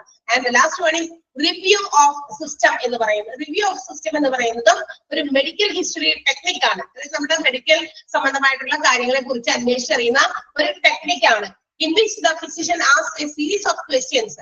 അവർ നമ്മളോട് എന്താണ് കുറെ ചോദ്യങ്ങൾ ഇങ്ങനെ ചോദിച്ചുകൊണ്ടിരിക്കും. ആ രോഗത്തിന്റെ എന്താ പറയാ രോഗത്തിനുള്ള ചികിത്സ എവിടെ നിന്ന് തുടങ്ങണമെന്ന് അറിയാൻ വേണ്ടിയിട്ടേ, അല്ലെങ്കിൽ എന്താണ് ഈ ചികിത്സ കൊടുക്കണ്ടേ എന്നും അറിയാൻ വേണ്ടിയിട്ട് കുറെ ചോദ്യങ്ങൾ വീണ്ടും ചോദിച്ചുകൊണ്ടിരിക്കും. ഇപ്പൊ തലവേദന അല്ലെങ്കിൽ പനി, എപ്പോഴൊക്കെയാണ് പനി? രാത്രിയിലാണോ മാത്രമുള്ള പനി, അല്ലെങ്കിൽ പകൽ എപ്പോഴും ഉണ്ടോ? അല്ലെങ്കിൽ സാധാരണ നമ്മൾ പനി വന്ന ഒറ്റയടി പനി വരുമ്പോ അപ്പൊ തന്നെ ഒന്നും ഹോസ്പിറ്റൽസിൽ നമ്മൾ ആരും പോകാറില്ല. കുറച്ചേരം ഭരിക്കട്ടെ, 2-3 പ്രാവശ്യം നമ്മൾ തന്നെ സ്വന്തമായിട്ട് ഡോക്ടർ ആകും. അവിടെ ഇരുന്നേ ഇവിടെ ഇരിക്കുന്നതൊക്കെ മരുന്നൊക്കെ കുറെ എടുത്ത് വാരി വിഴുങ്ങും. എന്നിട്ട് എന്ത് ചെയ്യും? എന്നിട്ട് നമ്മുടെ കയ്യിൽ ഒതുങ്ങാണ്ടാവുമ്പോൾ അത് നമ്മൾ ഹോസ്പിറ്റലിൽ പോകുള്ളൂ. ഒരു പനി നമ്മുടെ മരുന്ന് കാണുമ്പോ ആരെങ്കിലും ഇപ്പൊ ഹോസ്പിറ്റൽസിൽ പോകാറുണ്ടോ? കുട്ടികളെ നമ്മൾ കൊണ്ടുപോകും അല്ലെ? അത് നമുക്ക് പേടിയാണ്. അല്ലെങ്കിലോ നമുക്ക് സ്വന്തമാണെങ്കിലും നമ്മളത് വെച്ചുകൊണ്ടിരിക്കും, 3-4 പ്രാവശ്യമൊക്കെ പനിക്കട്ടെ, മാറിക്കോളും. എന്നിട്ട് നമ്മൾ അവിടെ ഇവിടെ ഇരിക്കുന്ന കുറെ മരുന്നുകളൊക്കെ എടുത്ത് നമ്മൾ തന്നെ കഴിക്കും. അപ്പൊ നമ്മളൊക്കെ വലിയ ഡോക്ടേഴ്സ് ആണ്, നമ്മൾ പല റോളും അഭിനയിക്കുന്നവരാണല്ലോ ഒരു വീട്ടില്, അല്ലെ? അമ്മമാര് തീർച്ചയായിട്ടും ഒരുപാട് പ്രൊഫഷൻ കൈകാര്യം ചെയ്യുന്ന ആൾക്കാരാ, കേട്ടതല്ലേ? ഡോക്ടറാണ്, അറ്റ് എ ടൈം അമ്മയാണ്, മദറാണ്, വൈഫാണ്, അല്ലെ? ഏതൊക്കെ എന്താ പറയാ, ഏതൊക്കെ ഡിപ്പാർട്ട്മെന്റിന്റെ ഹെഡാന്നറിയാമോ? ടീച്ചറാണ്, കുട്ടികൾക്ക് വേണ്ടി നമ്മൾ എന്തൊക്കെയാ പറഞ്ഞു കൊടുക്കുന്നത്, നമ്മൾ ഡോക്ടറാകും, ഒരുപാട് റോള് നമ്മൾ വഹിക്കുന്നുണ്ട് ഒരു വീട്ടില്. അപ്പൊ നമ്മൾ തന്നെ ആകും അങ്ങനെയൊക്കെ. പക്ഷെ കുട്ടികളുടെ കാര്യത്തിൽ നമ്മൾ അത്രയും റിസ്ക് എടുക്കില്ല. അപ്പൊ നമ്മൾ അവരെയൊക്കെ പെട്ടെന്ന് കൊണ്ടുപോകും. അപ്പൊ അങ്ങനെയുള്ള കാര്യങ്ങൾക്ക് വേണ്ടിയിട്ട് ആ ഒരു രോഗം എന്താണെന്ന് കുറച്ച് കൺക്ലൂഡ് ചെയ്യാൻ വേണ്ടി കുറച്ചധികം ചോദ്യങ്ങൾ അത് റിലേറ്റ് ചെയ്ത് ചോദിക്കും. എപ്പോഴൊക്കെയാണ് പനി കൂടുതലായിട്ടുള്ളത്, അല്ലെങ്കിൽ എനിക്ക് അസുഖമായാലും, ഞാനൊരു എക്സാമ്പിൾ പനി പറയുന്നത് മാത്രമേ ഉള്ളൂ കേട്ടോ. വലിയ അസുഖം കയറി പിടിക്കാൻ പേടിയായിട്ട്, അതുകൊണ്ടാണ് ചെറിയ അസുഖത്തിൽ കയറി പിടിച്ചിരിക്കുന്നത്. അപ്പൊ അത്തരം അസുഖങ്ങളൊക്കെ വരുമ്പോ അതിനെ കുറിച്ച് കുറെ ചോദ്യങ്ങൾ ചോദിച്ചാൽ അത് ഏത് നേച്ചറുള്ള പനിയാണ്? പനി തന്നെ ഇഷ്ടംപോലെ ഉണ്ടല്ലോ, പല സൂപ്പർ പേരുകളിലൊക്കെ നമ്മൾ ഇന്ന് പനിയെ പരിചയപ്പെടാം. ഇന്ന് കേൾക്കുന്ന പനിയുടെ പേരല്ല നാളെ കേൾക്കാം. ഒരുപാട് വെറൈറ്റീസ് ഓഫ് ഫീവേഴ്സ് ഉണ്ട്. അപ്പൊ അത് എങ്ങനെയുള്ളതാണ്? ഇപ്പൊ തന്നെ ഏറ്റവും ലേറ്റസ്റ്റ് ആയിട്ട് വരുന്നതാണ് ഇപ്പൊ ഡെങ്കു. ഒരുപാട് പേർക്കുണ്ട്. ബ്ലഡ് ആ പേരിൽ പറയുന്നില്ല, ബ്ലഡ് കൗണ്ട് കുറയുന്നു, ഡൗൺ ആവുന്നു എന്നാണ് പറയുന്നത്. പക്ഷെ അത് ഇതിന്റെ നമ്മുടെ നാട്ടിലൊന്നും അധികം ഡെങ്കി ഒന്നും വന്നിട്ടില്ല. നോർത്തിലാണ് അത് കൂടുതലും ആളുകൾ ഫേസ് ചെയ്തത്. മലേറിയ, ഡെങ്കു ഒക്കെ ഒരുപാട് അവിടെയൊക്കെ കോമൺ പനി വരുന്ന പോലെയാണ് ഇത്തരം പനികളൊക്കെ. നമുക്കൊക്കെ അതൊരു പേടിയാണ്. പക്ഷെ ഇന്ന് അതിനെ ഇവിടെ കേരളത്തിൽ അത് വന്നെങ്കിൽ അതിനെ ആ പേരിൽ പറയുന്നില്ല. പക്ഷെ അതിന്റെ ഒരു സിംറ്റംസ് ആണ് കൂടുതലും കാണിക്കുന്നത്. ബ്ലഡ് കൗണ്ട് ഡൗൺ ആയി പോകുന്ന ഒരു അവസ്ഥ, അല്ലെ? അപ്പൊ അതൊക്കെ അങ്ങനെ കുറെ കാര്യങ്ങളൊക്കെ ചോദിച്ച് മനസ്സിലാക്കിയാൽ അവർക്ക് എന്താണ് അത് ഇന്ന രീതിയിലാണ് നമുക്കൊരു ഐഡിയ കിട്ടും. അപ്പൊ എന്നാലാണ് ക്യാൻ സ്റ്റാർട്ട് ട്രീറ്റ്മെന്റ്. ആ ഒരു രോഗത്തിന് ചികിത്സിക്കാൻ പറ്റുള്ളൂ. അതിനെയാണ് നമ്മൾ റിവ്യൂ ഓഫ് സിസ്റ്റം. അതിന് വേണ്ടിയിട്ട് ഇത്രയധികം കാര്യം പറഞ്ഞേട്ടാ. ROS എന്ന് പറയാറുണ്ട് അതിനെ, റിവ്യൂ ഓഫ് സിസ്റ്റം. നമ്മുടെ എന്താ പറയാ അബ്രിവിയേഷൻസിനകത്ത് പെടുത്തിയിട്ടുണ്ടായിരുന്നു. അപ്പൊ ഇതൊക്കെയാണ് മെഡിക്കൽ ഹിസ്റ്ററിയിൽ വരാ. എന്തൊക്കെയാണ് മെഡിക്കൽ ഹിസ്റ്ററിയിൽ ഇൻക്ലൂഡ് ചെയ്യുന്നത് എന്നുള്ള പോയിന്റ് ഇമ്പോർട്ടന്റ് ആണ്. സോ മാർക്ക് ചെയ്ത് വെക്കുക 5 പോയിന്റ് കേട്ടാ. Chief complaint, present illness, past medical history, family history and ROS. Clear ആയോ? ഓക്കെ ആണോ? യെസ്. നെക്സ്റ്റ് വൺ, അടുത്തത് ഫിസിക്കൽ എക്സാമിനേഷൻ ആണ്. ശാരീരിക പരിശോധനയാണ്, അല്ലെ? ബോഡി സിസ്റ്റം ഫുൾ ആയിട്ട് എന്താ പറയാ പരിശോധിക്കുന്നതാണ്. അപ്പൊ ഇവിടെ ഈ ശാരീരിക പരിശോധന ചെയ്യുമ്പോൾ, അതായത് physical examination, through physical examination the physician will get an idea or the physician can make a decision according to the baseline data about the patient. പേഷ്യന്റിന്റെ ബേസ് ലൈൻ ഡാറ്റ ഡിപ്പെൻഡ് ചെയ്ത് ഒരു ആൾക്ക് ആ പേഷ്യന്റിന് എന്ത് രോഗമാണ് എന്ന് ഡിസൈഡ് ചെയ്യാൻ, എന്ത് ഡയഗ്നോസിസ്, എന്ത് പരിശോധനയാണ് നടത്തേണ്ടത്, ബ്ലഡ് പരിശോധിക്കണോ, യൂറിൻ പരിശോധിക്കണോ, അങ്ങനെയുള്ള പരിശോധനകൾ നടത്താൻ വേണ്ടിയിട്ടുള്ള ഒരു ബേസ് ലൈൻ ഡാറ്റ കളക്ട് ചെയ്യുന്നുണ്ട് രോഗിയിൽ നിന്ന്. അതാണ് ഫിസിക്കൽ എക്സാമിനേഷൻ എന്ന് പറയുന്നത്. What is base line data? Base line data എന്ന് പറഞ്ഞാൽ ഒരു പേഷ്യന്റിനെ കൈ കിട്ടുമ്പോൾ ആദ്യമായിട്ട് കളക്ട് ചെയ്യുന്ന ഡാറ്റ, പേഷ്യന്റിന്റെ രോഗവുമായി ബന്ധപ്പെട്ട് കളക്ട് ചെയ്യുന്ന ഡാറ്റാസ് ആണ് base line data. To start a treatment, ഒരു രോഗത്തിന്റെ ചികിത്സ തുടങ്ങാൻ വേണ്ടി അയാളോട് കുറെ ചോദ്യങ്ങളൊക്കെ ചോദിച്ചിട്ട് അതിൽ നിന്ന് കിട്ടുന്ന ഡാറ്റ, അതാണ് ബേസ് ലൈൻ, ബേസ് ചെയ്തിട്ട് കേട്ടോ. അപ്പൊ അവിടെ അങ്ങനെ കുറെ ചോദ്യങ്ങളൊക്കെ ചോദിക്കുന്നു. അത് വെച്ചിട്ടാണ് എന്ത് ചെയ്യുന്നത്, ഫിസിഷ്യൻസ് അവരുടെ രോഗത്തിന്റെ ചികിത്സകൾ സ്റ്റാർട്ട് ചെയ്യുന്നത്, അല്ലെങ്കിൽ പരിശോധനകൾ സ്റ്റാർട്ട് ചെയ്യുന്നത്. And this examination includes the full body system. ആ ഫിസിക്കൽ എക്സാമിനേഷനിൽ എന്ത് വരും, നമ്മുടെ ഫുൾ ബോഡി സിസ്റ്റം മൊത്തം വരും. ചിലപ്പോ എന്താ പറയാ അവിടെ പ്രസ് ചെയ്ത് നോക്കുക, അല്ലെങ്കിൽ പൾസ് പിടിച്ചു നോക്കുക, അല്ലെങ്കിൽ എന്താ പറയാ നമ്മുടെ BP അല്ലെ, ബ്ലഡ് പ്രഷർ നോക്കുക, ഇതൊക്കെ അതിനകത്ത് വരും ഫുഡിലായിട്ട്. പിന്നെ ബോഡിയിൽ അവിടെ ഇവിടെയൊക്കെ തിരിച്ച് കിടന്നോ ഇരുന്നോ സ്റ്റെതസ്കോപ്പ് വെച്ചൊക്കെ അവിടെ ഇവിടെയൊക്കെ ചെക്ക് ചെയ്ത് നോക്കുക. അങ്ങനെ ഒരുപാട് കാര്യങ്ങളൊക്കെ ഈ ഫിസിക്കൽ എക്സാമിനേഷൻ വരും. And this physical examination depends upon, ഇതിന്റെ ആ എക്സാമിനേഷൻ ഡീറ്റെയിൽസ് ഡിപ്പെൻഡ് ചെയ്യുന്നത് എന്തിന്റെയൊക്കെ ബേസിസിലാണെന്ന് അറിയാമോ? ഏജ് ഓഫ് ദ പേഷ്യന്റ്, പേഷ്യന്റിന്റെ പ്രായം, സെക്സ്, അതുപോലെ തന്നെ സിംറ്റംസ്, പേഷ്യന്റ് കാണിക്കുന്ന ചില ലക്ഷണങ്ങൾ, രോഗം കാണിക്കുന്ന ചില ലക്ഷണങ്ങൾ, പിന്നെ മറ്റ് ഫിസിക്കൽ ഫൈൻഡിങ്സ്, മറ്റേതെങ്കിലും ശാരീരിക പരിശോധനയൊക്കെ നടത്തിയപ്പോൾ കണ്ടെത്തിയ ആ കണ്ടെത്തലുകൾ, അതുപോലെ തന്നെ ലാബ് റിസൾട്ട്, ലാബ് ഡാറ്റ, ലാബറട്ടറിയിൽ നിന്ന് കിട്ടിയിരിക്കുന്ന ഡാറ്റ, ഇതനുസരിച്ച് ഈ പറയുന്ന കളക്ട് ചെയ്യുന്ന ഡീറ്റെയിൽസിന്റെ അളവും ഇത് നമ്പറും ഒക്കെ മാറും. ഓക്കെ, ചെറിയ ചെറിയ കുട്ടികൾക്കാണെങ്കിൽ, വലിയവർക്കാണെങ്കിൽ ഏജ് അനുസരിച്ചൊക്കെ ഈ ഡാറ്റാസ് കളക്ട് ചെയ്യുന്ന രീതിയിൽ വ്യത്യാസം ഉണ്ടെന്നാണ് പറയുന്നത്. അതനുസരിച്ചിട്ടാണ് ഫിസിക്കൽ എക്സാമിനേഷൻസ് നടത്തുക. അപ്പൊ ഈ ഫിസിക്കൽ എക്സാമിനേഷൻ നടത്തുമ്പോൾ ഈ പറയുന്ന കാര്യങ്ങൾ ഡിഫർ ചെയ്ത് വ്യത്യസ്തമായിട്ട് ആണ് എന്ത് ചെയ്യുന്നത്, ആ എക്സാമിനേഷൻ കണ്ടിന്യൂ ചെയ്യുന്നത്. അപ്പൊ it is related to age, sex and also symptoms of the patients and physical findings, laboratory data, ഇതിലൊക്കെ ഡിപ്പെൻഡ് ചെയ്തിട്ടാണ് ഈ പറയുന്ന ഡീറ്റെയിൽസ് കളക്ട് ചെയ്യുന്നത്. അതാണ് ഫിസിക്കൽ എക്സാമിനേഷൻ, ശാരീരികമായിട്ടുള്ള പരിശോധന. അതിനു വേണ്ടിയിട്ട് ബേസ് ലൈൻ ഡാറ്റ കളക്ട് ചെയ്യുന്നു. അത് ഫുൾ ബോഡി സിസ്റ്റത്തെ സംബന്ധിക്കുന്ന ബേസ് ലൈൻ ഡാറ്റ കൂടിയാണ്. And it is dependent on the age, sex, patients symptoms, other physical findings and laboratory data. അത്രേ ഉള്ളൂ. ക്ലിയർ ആയോ? മനസ്സിലായില്ലേ? Yes, very good. Next one physicians order ആണ്. അടുത്തത് ഫിസിഷ്യൻസ് ഓർഡർ. ഓർഡർ എന്ന് പറഞ്ഞാൽ എന്താ? ഒരു ഓർഡർ കൊടുക്കുക എന്ന് പറഞ്ഞാൽ എന്താ? ഇന്നത് ചെയ്യാനുള്ള ഒരു റിക്വസ്റ്റ് ഒന്നുമല്ല, ഒരു ഓർഡറാണ്, കൽപ്പിക്കുകയാണ്. കൽപ്പനയ്ക്കും എന്താ പറയാ റിക്വസ്റ്റ് ഒക്കെ എല്ലാ വ്യത്യാസവും. ഇംഗ്ലീഷ് ഒക്കെ നിങ്ങൾ പഠിക്കുന്നവരല്ലേ, ഏറ്റവും ഇംഗ്ലീഷ് പഠിക്കുന്നവരോട് നമ്മളിതൊന്നും പറഞ്ഞു തരേണ്ട ആവശ്യമില്ല. അതെ, ഇതൊരു നീ ചെയ്യണം, you have to do it, അല്ലെ, യു മസ്റ്റ് ഡു ഇറ്റ്, അത് തീർച്ചയായും ചെയ്യേണ്ട കാര്യമാണ്. ഇവിടെ ഫിസിഷ്യൻ ഒരു ഓർഡർ കൊടുക്കണം. വാട്ട്, എന്ത് ഓർഡറാണ് കൊടുക്കുന്നത്? റിഗാർഡിംഗ് ദ പേഷ്യന്റിന്റെ രോഗമൊക്കെ നോക്കി കഴിഞ്ഞാൽ ഒരു റിട്ടേൺ ഓറൽ ആയിട്ടുള്ള ഒരു പറഞ്ഞോ അല്ലെങ്കിൽ എഴുതിയോ ഒക്കെ ഒരു കമാൻഡ് ആണ്, ഒരു ഓർഡർ ആണ്. എന്തിനെ കുറിച്ചിട്ട്? അതായത് ഫിസിഷ്യൻ ഡിറക്റ്റ് ചെയ്യാണ് to nurse that particular patient. ആ പേഷ്യന്റിന് വേണ്ട ശുശ്രൂഷ കൊടുക്കുക, മറ്റ് ഓക്സിലറി സർവീസസ്, മറ്റ് അധികം സേവനങ്ങൾ എന്തൊക്കെയാ വേണ്ടേ അതൊക്കെ പുള്ളിക്ക് പ്രൊവൈഡ് ചെയ്ത് കൊടുക്കുക. And also regarding the medications, എന്തൊക്കെ മരുന്നുകൾ കൊടുക്കണം, ഇന്ന മരുന്നുകൾ കൊടുക്കുക, ഇന്ന ട്രീറ്റ്മെന്റ് കൊടുക്കുക എന്നുള്ള കാര്യമൊക്കെ ഓർഡർ ചെയ്യുന്നു. ആരോർഡർ ചെയ്യുന്നു? അറ്റൻഡിങ് ഫിസിഷ്യൻ ഓർഡർ ചെയ്യുന്നു. ആരോട്? മറ്റുള്ളവരോട്. നേഴ്സിനോടാണെങ്കിൽ ഇന്ന ശുശ്രൂഷയാണോ കൊടുക്കണ്ടേ, ഇവരെ അഡ്മിറ്റ് ചെയ്യാനുള്ള കാര്യങ്ങൾ ചെയ്യണം. അപ്പൊ അഡ്മിഷന്റെ ഡിപ്പാർട്ട്മെന്റിലേക്ക് കൊണ്ടുപോകുന്നു. അവിടെ കൊണ്ടുപോയി അഡ്മിഷൻ ക്ലർക്കിന്റെ അടുത്ത് വെച്ച് ഫോമൊക്കെ ഫില്ല് ചെയ്ത് അഡ്മിറ്റഡ് ആകുന്നു. അവിടെ ചെന്ന് കഴിയുമ്പോൾ റൂമൊക്കെ കൃത്യമായിട്ട് കൊടുത്ത് അങ്ങനെ ഒക്കെ ഓരോരുത്തർക്കും ഓരോരുത്തരെ അവരുടേതായ രീതിയിൽ അവർ ചെയ്തോളും. അപ്പൊ ആ ഒരു കാര്യങ്ങൾ ഓർഡർ ചെയ്യുന്നത് ഫിസിഷ്യൻ ആയിരിക്കും. ഒരു പേഷ്യന്റ് തന്റെ കയ്യിൽ വന്നു കഴിഞ്ഞാൽ അപ്പൊ അഡ്മിറ്റ് ചെയ്യണമെങ്കിൽ അങ്ങനെയുള്ള കാര്യങ്ങൾ അല്ല, അഡ്മിറ്റ് ഒന്നും ചെയ്യണ്ട, വേഗം കൊണ്ടുപോയി നിങ്ങൾക്ക് എന്താ പറയുക ഒരു നെബുലൈസേഷൻ ആണ് കൊടുക്കേണ്ടത്. ചിലപ്പോൾ തീരെ ബ്രീത്തിങ് പ്രോബ്ലം ആയിട്ട് വരുന്ന ഒരു പേഷ്യന്റിന് ഒട്ടും പറ്റുന്നില്ല. സോ അവിടെ ഒരു കൺസൾട്ടേഷൻ ഒരു കംപ്ലീറ്റ് ആകുന്നതിന് മുമ്പ് അവർക്കത് പറ്റുന്നില്ല എങ്കിൽ പെട്ടെന്ന് കൊണ്ടുപോയി അവിടെ കൊണ്ടുപോയി ചെയ്യാം എന്ന് പറയുന്നു. അപ്പൊ തന്നെ അവിടെ കൊണ്ടുപോകുന്നു. ഓക്കെ, അപ്പൊ അത്തരം ഓർഡേഴ്സ് കൊടുക്കുന്നത് ഫിസിഷ്യൻ തന്നെയാണ്.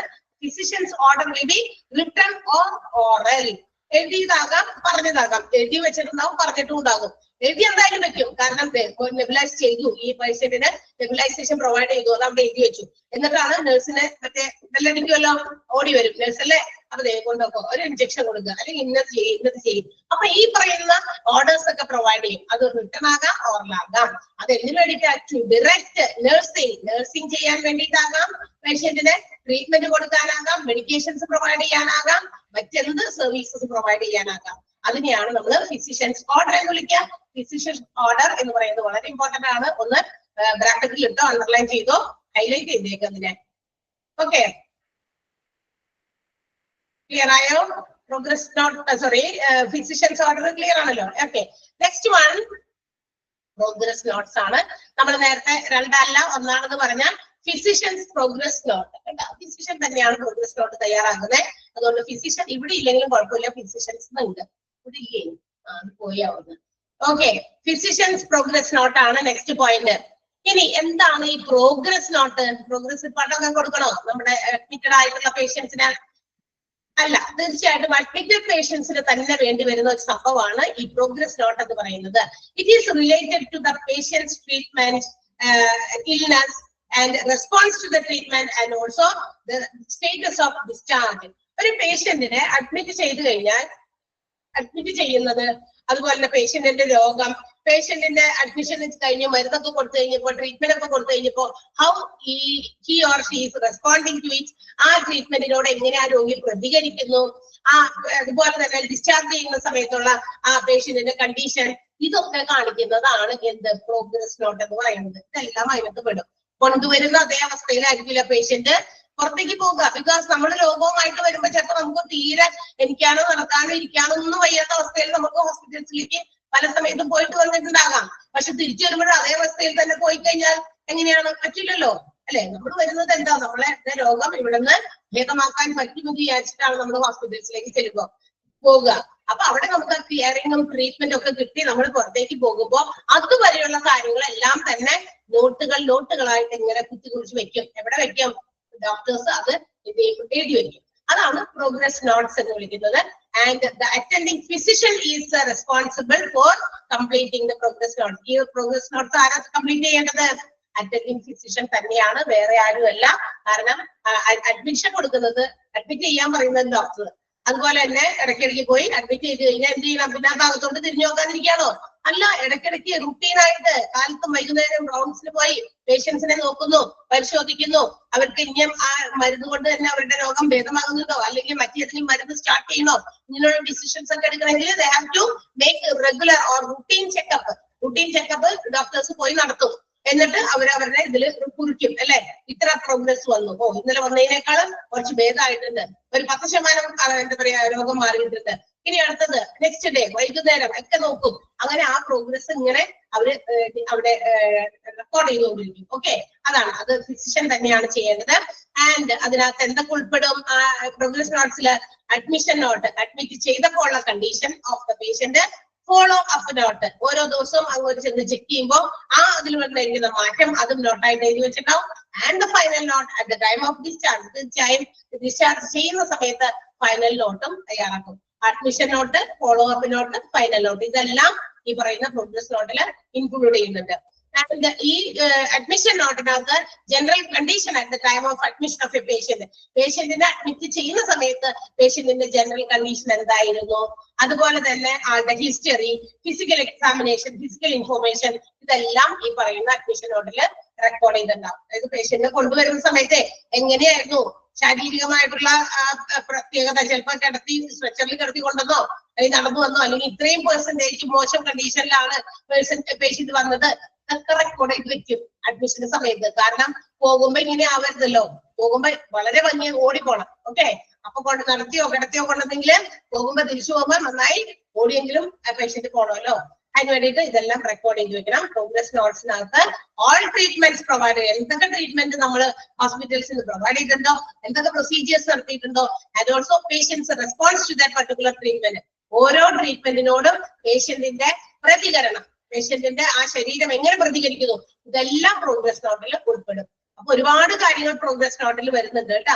പേഷ്യന്റിന്റെ ഇൽനെസ് സംബന്ധിക്കുന്നത്, response to the treatment, status on discharge, പിന്നെന്താണെന്ന് നൽകുന്നത് admission note, follow up note, final note, പിന്നെ പറഞ്ഞിട്ട് general condition of the patient, history, physical information, പിന്നെ പറഞ്ഞിരിക്കുന്നു പ്രോഗ്രസ് നോട്ട്സിനകത്ത് എന്താ പറയാ all treatments provided and also patients response to each, ഓരോന്നിനോടും ആരോഗ്യയുടെ പ്രതികരണം എങ്ങനെയാണ്, അങ്ങനെയുള്ള കാര്യങ്ങളെല്ലാം പ്രോഗ്രസ് നോട്ട്സിൽ വരും. ഇതൊക്കെ നമുക്ക് സിമ്പിൾ ആണ്, വായിച്ചാൽ തന്നെ ക്ലിയർ ആകുന്നതാണ്. എങ്കിലും നമ്മൾ പറഞ്ഞു, ക്ലിയർ ആണോ, മനസ്സിലായോ? പ്രോഗ്രസ് നോട്ട്സ് ഒരു പ്രശ്നമില്ലല്ലോ, സംശയമില്ല. Next one pathology report. അടുത്തത് പാത്തോളജി റിപ്പോർട്ട്സ് ആണ്.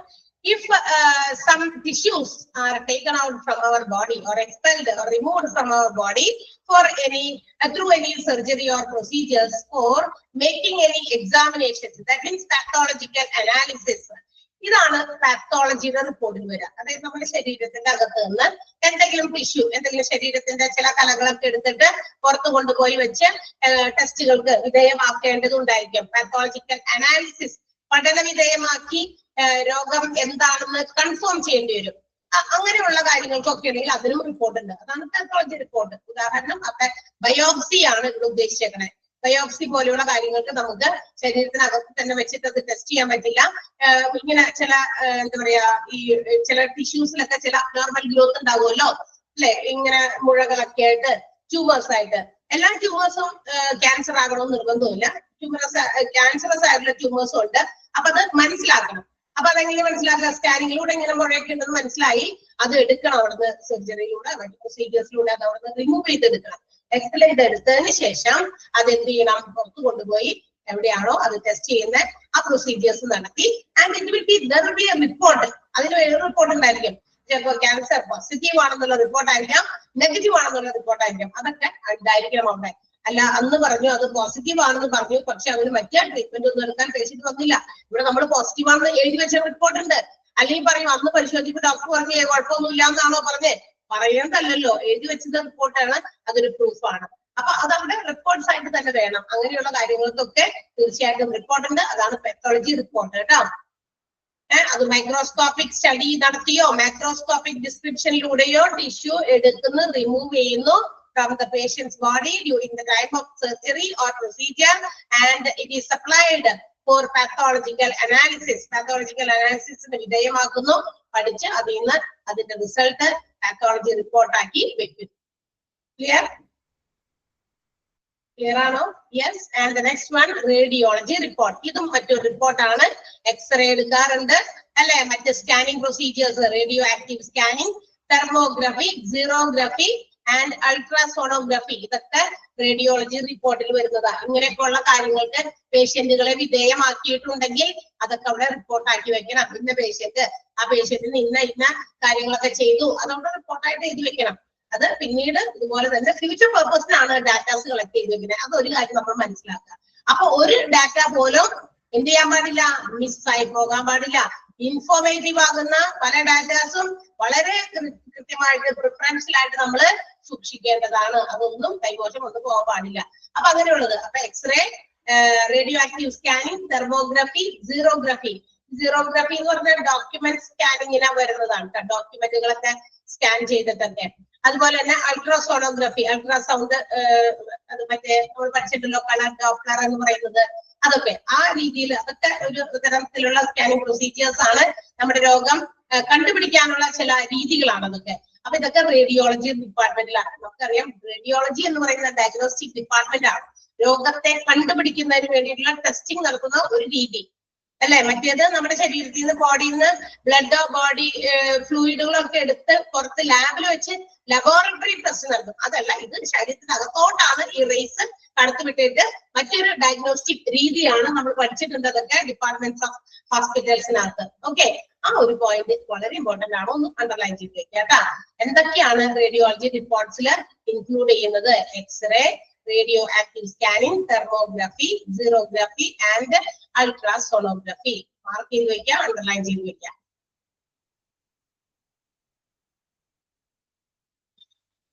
Okay, next one consultation report. ഇനി എന്താ കൺസൾട്ടേഷൻ? ഡോക്ടേഴ്സിനെ കൺസൾട്ട് ചെയ്യാന്നാണ് നമ്മൾ പറയാറ് അല്ലെ. ഡോക്ടറെ പോയി കാണൂ എന്ന് പറയുക. ഇംഗ്ലീഷിൽ നമ്മൾ എന്ത് പറയും? To consult a doctor. It's better to consult a doctor. അങ്ങനെയാണ് നമ്മൾ പറയാറെങ്കിലും അല്ലെ. നിങ്ങൾ ഒരു ഡോക്ടറെ കാണുന്നത് നന്നായിരിക്കും. അവിടെയും കാണുക തന്നെയാണ് അല്ലെ. പക്ഷെ നമ്മൾ ആ കാണുക എന്നുള്ള സിമ്പിൾ അതിന്റെ ലിറ്ററൽ മീനിങ് ഉപയോഗിച്ചല്ല കൺസൾട്ട് ചെയ്യാന്നാണ് പറയാ. ഇവിടെ എന്താണ് consultation? It is the opinion of the patients condition by a specialised physician. എന്താണ് കൺസൾട്ടേഷൻ റിപ്പോർട്ട് എന്ന് പറഞ്ഞാൽ? അതൊരു ഫിസിഷ്യന്റെ, ആ രോഗിയെ നോക്കുന്ന ഡോക്ടറുടെ അഭിപ്രായമാണ്. ഒരു രോഗിയുടെ കണ്ടീഷൻ എന്താണ് എന്ന് പറഞ്ഞ് എഴുതി വെക്കുന്ന ആ ഒരു ഒപ്പീനിയൻ, ആ അഭിപ്രായത്തെയാണ് കൺസൾട്ടേഷൻ റിപ്പോർട്ട് എന്ന് വിളിക്കുക. ആ ഫിസിഷ്യൻ എന്ന് പറയുന്നത് വരെ ഉള്ളൂ. അവിടെ ഒരു ഫുൾ സ്റ്റോപ്പ് അങ്ങ് ഇട്ടോ, അത്രേ വരെയുള്ളൂ. അതർ ദാൻ ദ എന്നൊക്കെ പറഞ്ഞ് കിടക്കുന്നുണ്ട്. അത് തെറ്റി കയറി വന്നേക്കണ ചില വേർഡുകളാണ്. അതർ ദാൻ ദ അതൊന്ന് വിട്ടേക്കാം, ഒന്ന് സ്ട്രൈക്ക് ചെയ്തേക്കാം ആ ഒരു പോയിന്റിനകത്ത്. It includes an opinion of a patient's condition by a specialized physician. Full stop. ഇഷ്ടപ്പെട്ടോ? പിന്നീട് വായിക്കുമ്പോൾ നിങ്ങൾക്ക് തന്നെ തോന്നും ഇത് എന്തൊക്കെയാണോ ഈ എഴുതി വെച്ചേക്കണേന്ന്. അപ്പൊ നമ്മൾ ഒരു ഭംഗിയുള്ള സെന്റൻസ് കിട്ടി. എന്താണ്? It includes an opinion of a patient's condition by a specialized physician. ഒരു സ്പെഷ്യലൈസ്ഡ് ഫിസിഷ്യന്റെ എന്താ പറയാ അഭിപ്രായമാണ്. എന്തിനെ സംബന്ധിക്കുന്നത്? ഒരു പേഷ്യന്റിന്റെ കണ്ടീഷൻ, അവസ്ഥയെ സംബന്ധിക്കുന്ന ഒരു അഭിപ്രായം. അതിനെയാണ് നമ്മൾ ഈ കൺസൾട്ടേഷൻ റിപ്പോർട്ടിൽ ഉൾപ്പെടുത്തുക. ഓക്കെ, അപ്പൊ ഒരു നല്ല സെന്റൻസ് ആയി കുറിച്ച്. ഇനി ഈ ഒപ്പീനിയൻ, ഈ ഒരു അഭിപ്രായം എങ്ങനെയായിരിക്കും ഉണ്ടാകുക ഡോക്ടർക്ക്? ഒരു പേഷ്യന്റിനെ കുറിച്ച് ഇങ്ങനെ ഒരു അഭിപ്രായം, ഒരു പേഷ്യന്റിന്റെ കണ്ടീഷൻ എന്താണെന്നുള്ള ഒരു ഒപ്പീനിയൻ തന്നെ മനസ്സിലേക്ക് എങ്ങനെയാ വരുന്നത്? By medical records and also examination. അതായത് ആ രോഗിയുടെ എന്താ പറയാ പരിശോധനയൊക്കെ നടത്തി ആളുടെ മെഡിക്കൽ റെക്കോർഡൊക്കെ നോക്കി അതിൽ നിന്നാണ് എന്ത് ചെയ്യുന്നത്, ഇങ്ങനെ ഒരു ഒപ്പീനിയനിലേക്ക് എത്തുന്നത്. എന്നെ പരിശോധിച്ചു, എന്റെ മെഡിക്കൽ റെക്കോർഡ്സ് ഒക്കെ എടുത്ത് നോക്കി, എന്റെ മെഡിക്കൽ ഹിസ്റ്ററി, നേരത്തെയുള്ള രോഗങ്ങളും ഒക്കെ ആയിട്ടൊക്കെ ഒന്ന് നോക്കി, അങ്ങനെ ഡോക്ടർക്ക് കാര്യം മനസ്സിലായി. ആ ഒരു ഒപ്പീനിയൻ, അതിനെയാണ് നമ്മൾ കൺസൾട്ടേഷൻ റിപ്പോർട്ട് എന്ന് വിളിക്കുക. അവിടെ വരെയുള്ളൂ കേട്ടോ, അറ്റൻഡിങ് ഫിസിഷ്യൻ എന്ന് വരെയുള്ളൂ. പിന്നെ the patient and A conferencing with the attending physician എന്നൊക്കെ പറഞ്ഞില്ലേ, അതും വെട്ടിയേക്കാം കേട്ടോ. ആ പോയിന്റില് ഭംഗിയില്ല, സെന്റൻസിന് ഒരു ഭംഗിയില്ല, വിട്ടേക്ക്. അവിടെ വരുമ്പോ തന്നെ നമുക്ക് കംപ്ലീറ്റ് അതിന്റെ മീനിങ് കിട്ടി. സോ എന്തിനാ നമ്മൾ ബാക്കിയുള്ള കാര്യങ്ങൾ പറയുന്നത്? This opinion is dependent upon the review of the patients medical record and examination of attending physician. അതായത് അറ്റൻഡ് ചെയ്യുന്ന ഫിസിഷ്യൻ ആ പേഷ്യന്റിനെ എക്സാമിൻ ചെയ്യുന്നു, ആളുടെ മെഡിക്കൽ റെക്കോർഡുകൾ പരിശോധിക്കുന്നു. ഇതിൽ നിന്ന് കണ്ടെത്തുന്ന കണ്ടെത്തലുകളാണ് അവർക്ക് ആ ഒരു രോഗത്തെ കുറിച്ചുള്ള അഭിപ്രായത്തിലേക്ക് എത്താൻ പറ്റുക. അതാണ് കൺസൾട്ടേഷൻ റിപ്പോർട്ട് എന്ന് പറയുന്നത്. ക്ലിയർ ആയോ? വെട്ടാൻ പറഞ്ഞത് വെട്ടിയോ? നിങ്ങൾക്ക് വായിക്കുമ്പേ നിങ്ങൾ വായിക്കാനുള്ളതാണ് ആ ഭാഗമൊക്കെ, പക്ഷെ എങ്കിലും ആ ഒരു മീനിങ് ഫുൾ സെന്റൻസ് നമുക്ക് കിട്ടണം കറക്റ്റ് ആയിട്ട്. ബാക്കിയുള്ളത് സ്ട്രൈക്ക് ചെയ്തേക്കാം. And the next one is anesthesia report. Before proceeding any surgical operations, the patients have to be given some amount of anesthesia. അല്ലേ? തീർച്ചയായിട്ടും എന്തെങ്കിലും ഓപ്പറേഷൻസിനൊക്കെ വിധേയമാകുന്നതിന് മുമ്പ് പേഷ്യൻസിന് അനസ്തേഷ്യ പ്രൊവൈഡ് ചെയ്യാം. ലേഡീസിന് നമുക്കറിയാം, സ്ത്രീകൾക്ക് ഒരുപാട് പേർക്ക് എക്സ്പീരിയൻസ്ഡ് ആണ് സിസെക്ഷൻസിൽ, അതായത് നമ്മുടെ സിസേറിയൻ പോലെയുള്ള വലിയ ഒരു ഓപ്പറേഷൻ ആണ്.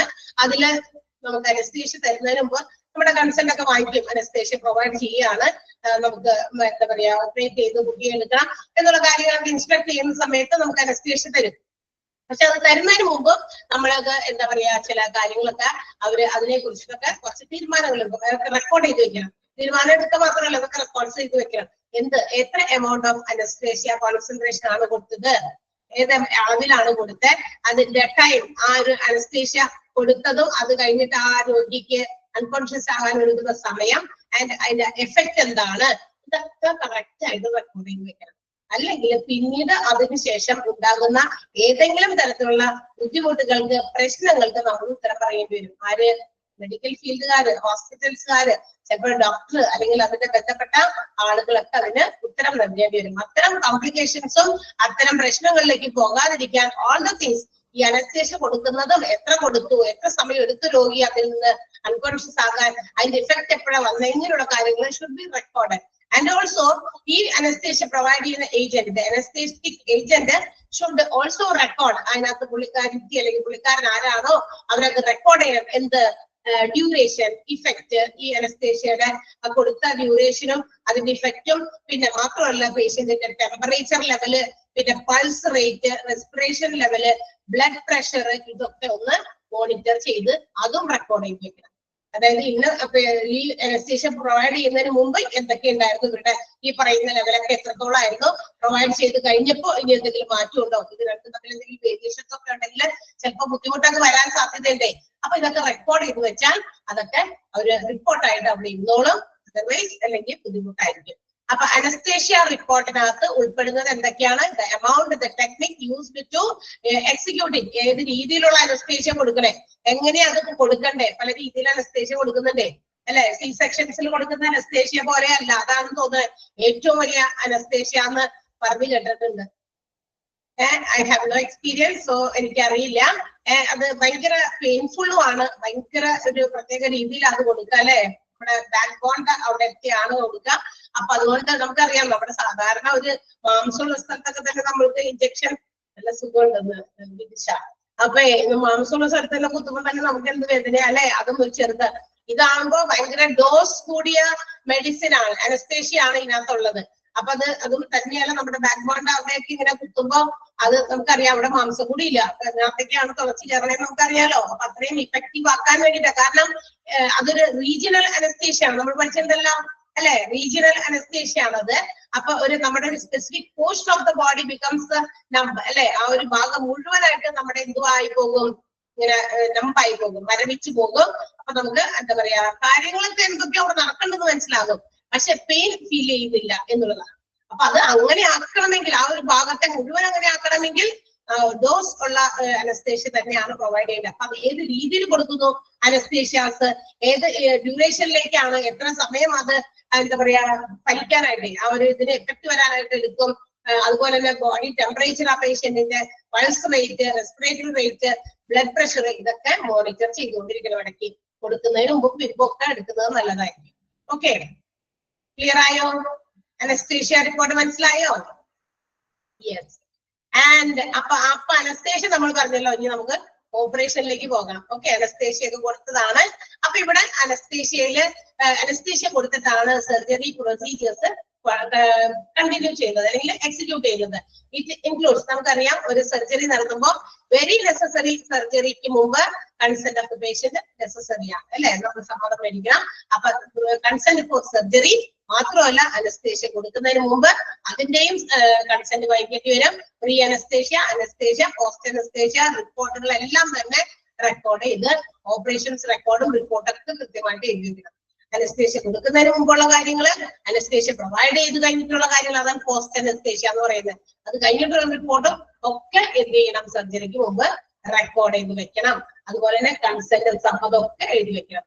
ഇനി മാത്രമല്ല പ്രീ ഓപ്പറേറ്റീവ് ഡയഗ്നോസിസ്, അതായത് ഓപ്പറേഷന് മുമ്പ് നടത്തേണ്ട ചില ടെസ്റ്റുകളൊക്കെ ഉണ്ടാവും. ചിലപ്പോ ഓപ്പറേഷൻ സമയത്ത് ഒത്തിരി ബ്ലീഡിംഗ് ഒക്കെ ചില ആളുകൾക്ക് വരാണെങ്കിൽ അവർക്ക് ബ്ലഡ് കൊടുക്കേണ്ടി വരും. അപ്പൊ ബ്ലഡ് കൊടുക്കണമെങ്കിൽ ബ്ലഡിന്റെ കാര്യങ്ങളുമായിട്ട് ബന്ധപ്പെട്ടുള്ള ചില ഇതൊക്കെ കളക്ട് ചെയ്ത് വെക്കേണ്ടി വരും. ബ്ലഡ് വേണ്ടി വരും, അത് മാച്ച് ചെയ്യുന്ന ആളെ കണ്ടെത്തേണ്ടി വരും. അപ്പൊ ചില ടെസ്റ്റുകൾ നടത്തേണ്ടി വരും. അപ്പൊ ആ ടെസ്റ്റ് നടത്തുന്നതിനുമായിട്ട് ബന്ധപ്പെട്ടുള്ള കാര്യങ്ങളൊക്കെ റെക്കോർഡ്സിൽ വരണം. അപ്പൊ ബിഫോർ സർജറി ഇതെല്ലാം പ്രീ ഓപ്പറേറ്റീവ് ഡയഗ്നോസിസ് എന്തൊക്കെ കൊടുക്കണ്ടോ അതെല്ലാം റെക്കോർഡിൽ വരണം.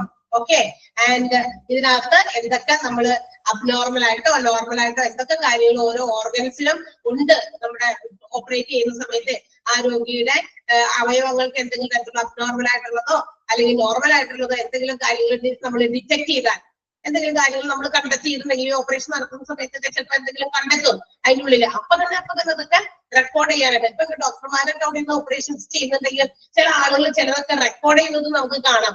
ചിലപ്പോ ഇവിടെ നിന്ന് ഓപ്പറേഷൻ ചെയ്തിട്ട് ചിലപ്പോൾ അവിടെ പോയി കമ്പ്യൂട്ടറിൽ ടൈപ്പ് ചെയ്യാനൊക്കെ കാണാം. കണ്ടെങ്കിൽ നമുക്ക് നേരിട്ട് എക്സ്പീരിയൻസ് ഇല്ലെങ്കിൽ നമ്മൾ പല വീഡിയോസിലോ അല്ലെങ്കിൽ ചില ഇങ്ങനെയുള്ള ഇതൊക്കെ നോക്കിക്കഴിഞ്ഞാൽ നമുക്ക് കാണാം.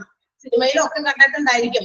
അതെന്താ, ഇവിടെ ഈ കാണുന്ന പല കാര്യങ്ങളുമാണ് അവിടെ ചെന്ന് റെക്കോർഡ് ചെയ്ത് വെക്കുന്നത്. ബോത്ത് നോർമൽ ആയിക്കോട്ടെ അബ്നോർമൽ ആയിക്കോട്ടെ, കണ്ടെത്തുന്ന എല്ലാം എക്സ്പ്ലോർ ചെയ്യുന്ന ഓരോ സാധനങ്ങളും എന്ന് പറഞ്ഞ ഓർഗൻസ് എക്സ്പ്ലോർഡ് എന്നാ പറഞ്ഞേക്കട്ടെ. എന്ത് നമ്മുടെ ശാരീരികമായിട്ടുള്ള ഓർഗൻസിൽ കാണുന്ന എന്ത് എക്സ്പ്ലോറേഷൻസും ഷുഡ് ബി റെക്കോർഡഡ്. പ്രൊസീജിയേഴ്സ്, അതുപോലെ അവർ ഉപയോഗിക്കുന്ന ഈ പറയുന്ന ഓപ്പറേഷൻസിന് ഉപയോഗിക്കുന്ന പല ഇൻസ്ട്രുമെന്റ്സും എക്യുപ്മെന്റ്സും, സ്പോഞ്ച്, അങ്ങനെ പല കാര്യങ്ങളും ഉണ്ട് അല്ലെ. അതുപോലെ തന്നെ സ്യൂട്ടേഴ്സ്, അതുപോലെ ഡ്രെയിൻസ്, ഇതൊക്കെ സർജറിയിൽ ഉപയോഗിക്കുന്ന എല്ലാ എക്യുപ്മെന്റ്സിന്റെയൊക്കെ പേരുകൾ വരെ റെക്കോർഡ് ചെയ്ത് വെക്കണം. അത് എന്തിനാണെന്ന് ചോദിക്കും അല്ലെ. പല സ്ഥലത്ത് നമ്മൾ കേട്ടിട്ടുണ്ട്. ഈ ഇവിടെ കൊണ്ടുവന്ന ലിസ്റ്റിൽ ഇങ്ങനെ ഇത്രയും സാധനങ്ങളൊക്കെ വെച്ചിട്ട് ഓപ്പറേഷൻസ് ഒക്കെ ചെയ്തേ, ഇത്ര സാധനങ്ങളൊക്കെ വെച്ചിട്ട്.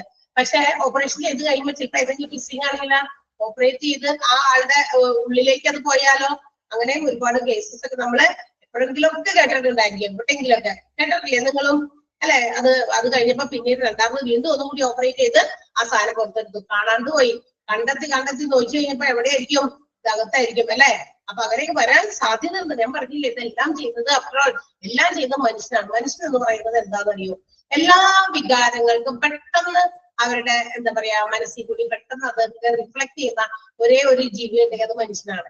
പെട്ടെന്ന് റിഫ്ലക്ഷൻസ് നമുക്ക് വരും. ഫീലിങ്സ് എന്ത് തന്നെ വന്നാലും അത് നമ്മുടെ മൂഡ് സ്വിങ്സ് അനുസരിച്ച് അതിങ്ങനെ മാറി വരും അല്ലെ. ഭയങ്കരമായിട്ടുള്ള സന്തോഷം, സങ്കടം, ഇതൊക്കെ നമുക്ക് റിഫ്ലക്ട് ചെയ്യുന്നത് മനുഷ്യരിലാണ് ഏറ്റവും കൂടുതൽ. അപ്പൊ അതനുസരിച്ച് ചിലപ്പോൾ നമ്മൾ ചെയ്യുന്ന പ്രവൃത്തിയെ അത് അഫക്ട് ചെയ്യും അല്ലെ. എത്ര നമ്മള് കൺട്രോൾ ചെയ്യാന്ന് വിചാരിച്ചാലും പക്ഷെ ചിലപ്പോഴൊക്കെ നമുക്ക് അത് എന്താ പറയുക, നമ്മൾ വേണമെന്ന് വിചാരിച്ച് ചെയ്യുന്നതല്ല, പക്ഷെ അത് ആയി പോകുന്നതാണ്. ഓക്കെ, അപ്പൊ അങ്ങനെയുള്ള കാര്യങ്ങളൊക്കെ വരാതിരിക്കാനായിട്ട് ഇതെല്ലാം ശ്രദ്ധിച്ച് എല്ലാം റെക്കോർഡ് ചെയ്യണം. സർജറിക്ക് ഉപയോഗിക്കുന്ന എല്ലാ എക്യുപ്മെന്റ്സിന്റെ പേരുകൾ അടക്കം ഇങ്ങനെ വെക്കുക, എഴുതി റിപ്പോർട്ട് ചെയ്ത് വെക്കുക, ഓൾ തിങ്സ്. അപ്പോഴാണ് ഒരു റിപ്പോർട്ട്, ഓപ്പറേഷൻ റിപ്പോർട്ട് കംപ്ലീറ്റഡ് ആകുന്നത്. അനസ്തേഷ്യക്ക് മുമ്പ് പിൻപ് കൺസെന്റ്, ഓപ്പറേഷന്റെ കൺസെന്റ് എല്ലാം റെക്കോർഡിൽ ഉണ്ടാകണം. അതൊക്കെ റിപ്പോർട്ടാണ്. ഓപ്പറേഷൻസിന്റെ ടെക്നിക്സ് ഏതൊക്കെയാണ് ഉപയോഗിച്ചത്, പ്രീ ഓപ്പറേഷൻസ് ഡയഗ്നോസിസ് എന്തെങ്കിലും ചെയ്തിട്ടുണ്ടെങ്കിൽ അതിന്റെ റിപ്പോർട്ട്, അല്ലെങ്കിൽ ഈ പറയുന്ന ഓർഗൻസിൽ എന്തെങ്കിലും അബ്നോർമൽ നോർമൽ ആയിട്ടുള്ള എന്തെങ്കിലും എക്സ്പ്ലോർ ചെയ്തിട്ടുണ്ടെങ്കിൽ അത് അവരുപയോഗിച്ച ഉപകരണങ്ങൾ എല്ലാം റിപ്പോർട്ട്സിൽ എഴുതി വെക്കണം. ഇന്ന സാധനങ്ങളൊക്കെ ഉപയോഗിച്ചാണ് സർജറി നടത്തിയത് എന്നുള്ള കാര്യങ്ങൾ. ഓക്കെ, ക്ലിയർ ആയോ? ഓപ്പറേറ്റീവ് റിപ്പോർട്ട് അല്ലെങ്കിൽ ഓപ്പറേഷൻ റിപ്പോർട്ട് ഒക്കെ ഉള്ളത് ക്ലിയർ ആയോ? ഓക്കെ, നമുക്ക് ഇവിടെ നിർത്താം. അപ്പൊ നമ്മൾ ഇന്ന് പഠിച്ച ഭാഗങ്ങളൊക്കെ നന്നായിട്ട് വായിച്ചു നോക്കണം, വായിക്കാതെ വരരുതിട്ടാ. കാരണം വളരെ ഇമ്പോർട്ടന്റ് ആയിട്ടുള്ള കാര്യങ്ങൾ, നമുക്ക് അറിഞ്ഞിരിക്കേണ്ട കാര്യങ്ങൾ ഒരുപാടുണ്ട്. നമ്മളുടെ എക്സാമിനെ അപേക്ഷിച്ച് അല്ലെങ്കിൽ നിങ്ങൾ എക്സാമിന് വേണ്ടി മാത്രം പഠിക്കരുത് എന്നുള്ള കാര്യം ഞാൻ വീണ്ടും വീണ്ടും എടുത്ത് പറയാണ്. ബിക്കോസ് പിന്നീട് നമ്മൾ അതിന് അയ്യോ ഇതൊക്കെ എനിക്കറിയായിരുന്നു, ക്ലാസ്സിലൊക്കെ എടുത്തൊക്കെ കേട്ടിട്ടുണ്ട്, ഏതെങ്കിലും ചോദ്യങ്ങള് ഇന്റർവ്യൂല് ചെന്നിരിക്കുമ്പോൾ ചോദിക്കുമ്പോഴായിരിക്കും ഇതൊക്കെ നിങ്ങൾ എവിടെ കേട്ടിട്ടുണ്ടല്ലോ. പക്ഷെ നമ്മൾ ശരിക്കും വായിച്ചു നോക്കാത്തത് കൊണ്ട് നമ്മളുടെ സ്വന്തം അറിവിലേക്ക് നമ്മൾ സൂക്ഷിക്കണമെങ്കിൽ നമ്മൾ തന്നെ വായിക്കണം. ഓക്കെ, നന്നായി വായിച്ചു നോക്കാട്ടാ. ഓക്കെ, നന്നായിട്ട് വായിച്ചു നോക്കണം. അടയാളപ്പെടുത്താൻ പറഞ്ഞതൊക്കെ പഠിക്കുകയും വേണം. Okay, thank you.